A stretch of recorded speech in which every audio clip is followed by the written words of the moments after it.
Kita panggil sidang media ini untuk memberikan maklumat lanjut berkenaan dengan surat yang didedahkan oleh Zamri semalam, yang mana saya ketika itu menandatangani surat 17 Disember. Saya nak beritahu bahawa dalam desakan kita, dia tidak boleh select ataupun pilih satu-satu surat. Kita minta semalam dia kalau boleh dedahkan, declassify semua dokumen-dokumen daripada awal termasuk sampai ke akhirnya, dan juga termasuk surat yang diluluskan oleh Kerajaan Barisan Nasional untuk balik membuka operasi mereka di Teluk Rubiah.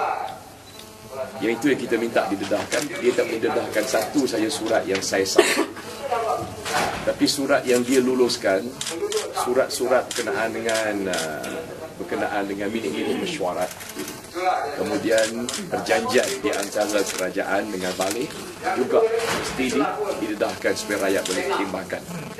Jadi kita datang pada pagi ini nak beritahu bahawa Pakatan Rakyat pada asalnya apabila balik memang berjumpa dengan Kerajaan Barisan Nasional sebelum itu, mereka hendakkan Teluk Rubiah. Tapi bila mereka datang semula kepada kami beritahu Teluk Rubiah tidak boleh. Bahkan kita cadang dua tempat, satu di Bagan Datuk, satu di Tanjung Hantu. Tapi Bagan Datuk agak jauh daripada Pelabuhan Lumut, maka kita cadangkan Tanjung Hantu. Tanjung Hantu lebih kurang 45 km daripada Teluk Rubiah, satu tempat yang tidak ada penduduk, tidak ada perumahan, memang sesuai. Jadi untuk itu Pakatan Rakyat minta supaya Teluk Rubiah ditepikan dahulu, kemudian balik pergi buat tumpuan kepada Tanjung Hantu. Dan mereka telah pun pergi, mereka lihat tempat itu, dan Kerajaan Pakatan Rakyat setuju untuk memberikan pertimbangan supaya kos dan sebagainya amat minima ketika itu, ya. Maka surat yang didedahkan semalam itu menceritakan bagaimana kita menyatakan apa sahaja syarat-syarat yang ditetapkan oleh MITI. Saya sebut dalam surat itu MITI dan pejabat tanah dan galian mestilah memenuhi syarat-syarat tersebut, barulah boleh kerajaan pertimbangkan. Jadi Pakatan Rakyat kita memberikan kebebasan kepada pelabur-pelabur, kita raikan mereka, dan kita juga buat keputusan setelah kita mendapat laporan-laporan daripada agensi kerajaan. Agensi kerajaan ini termasuklah MIDA, termasuklah MITI, termasuk jugalah EIA, Environment Impact Assessment, termasuklah jabatan-jabatan alam sekitar, termasuklah jabatan marine, termasuklah DNB, termasuk Kementerian Pertahanan.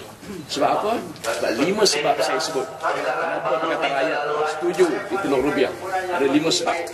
Yang pertama, dan kelima-lima ini Pakatan Rakyat minta dalam zaman kita supaya diberikan jawapan. Yang pertama, dia ada penempatan marine dan nelayan. Kita mau jejaskan industri di situ.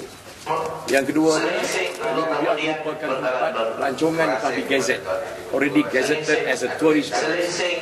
Maka dia ada di plan struktur dia. Yang ketiganya, dia akan mengganggu haluan untuk TNB. Ya, TNB ada dia punya generation plan di situ.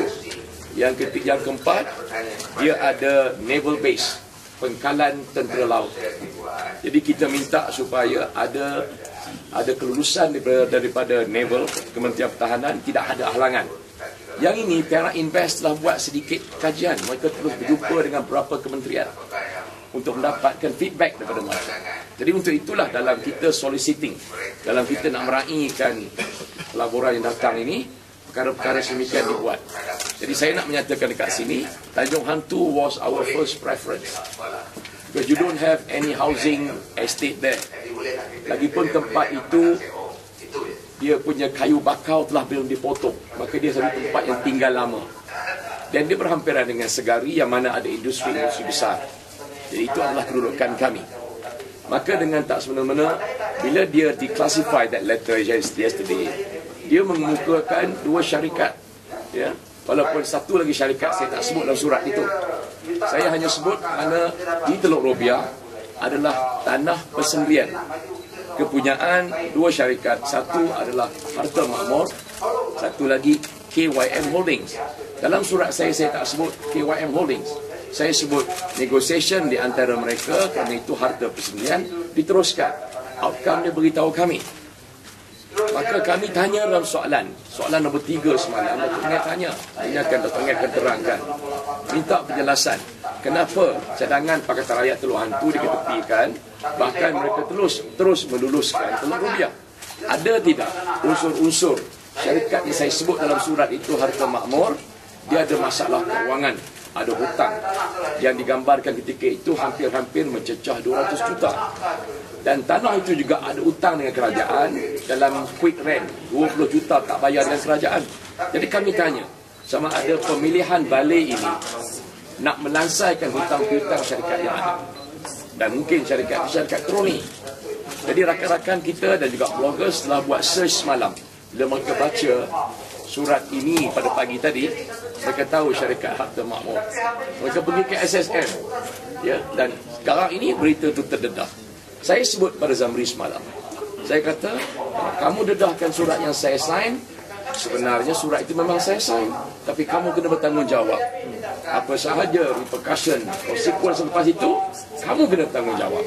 Kerana punca yang mendedahkan adalah Abdul Zamri. Maka saya minta Zamri keluarkan surat kelulusan Expo Barisan Nasional, supaya rakyat boleh tengok kelulusan. Yang dia dedah itu bukan surat kelulusan, itu sahaja public relation letter, marketing letter. Sebagai Menteri Besar, saya bertanggungjawab untuk mendapatkan pelabur bertanggungjawab. Tapi dia belum diluluskan oleh Exco Pakatan Rakyat. Untuk Pakatan Rakyat luluskan, kami kena dapat all the reports, EIA, Kementerian Pertahanan, ENB, daripada Jabatan Marine dan sebagainya. Baru Exco Pakatan Rakyat boleh beri kelulusan. Barulah saya sign surat kelulusan. Yang dia beritahu semalam adalah surat sebagaimana kita hanya nak meraihkan sahaja, belum lagi dibincangkan dalam Exco Pakatan Rakyat. Jadi saya cabar Zamri, tunjukkan kepada rakyat surat yang balik terima daripada Barisan Nasional memberi kelulusan supaya mereka boleh melaksanakan kerja. Zamri tak berani. Sebab kita juga cabar semalam mengikut perjanjian di antara Kerajaan Barisan Nasional dengan Balik. Dalam perjanjian itu ada satu klausa, kalau sekiranya ada dispute semasa mereka melaksanakan kerja 5-6 tahun akan datang, dispute itu tidak boleh diselesaikan di Mahkamah Malaysia. Mereka tak iktiraf sistem kehakiman Malaysia.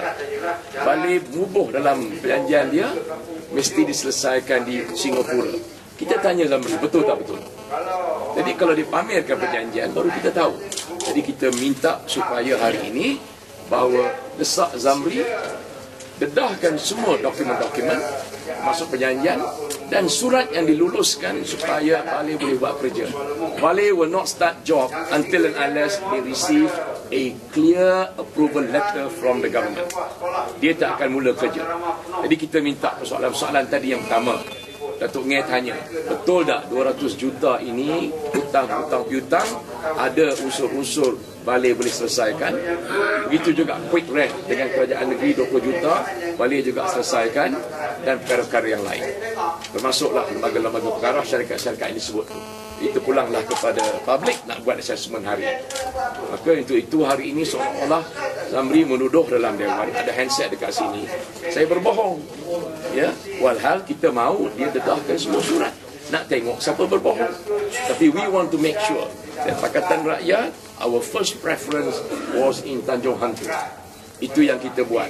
Sedangkan masa zaman Barisan Nasional, Tajuk Ramli meluluskan 600 ekar tanah, satu syarikat dekat dengan McMaster, dekat dengan situ, more than the same area. Ya, jadi untuk itu logiknya kita hantar mereka di sebelah Segari, di Tanjung Hantu, dekat dengan Teluk Serangin. Kenapa nak runtuhkan Teluk Rubiah?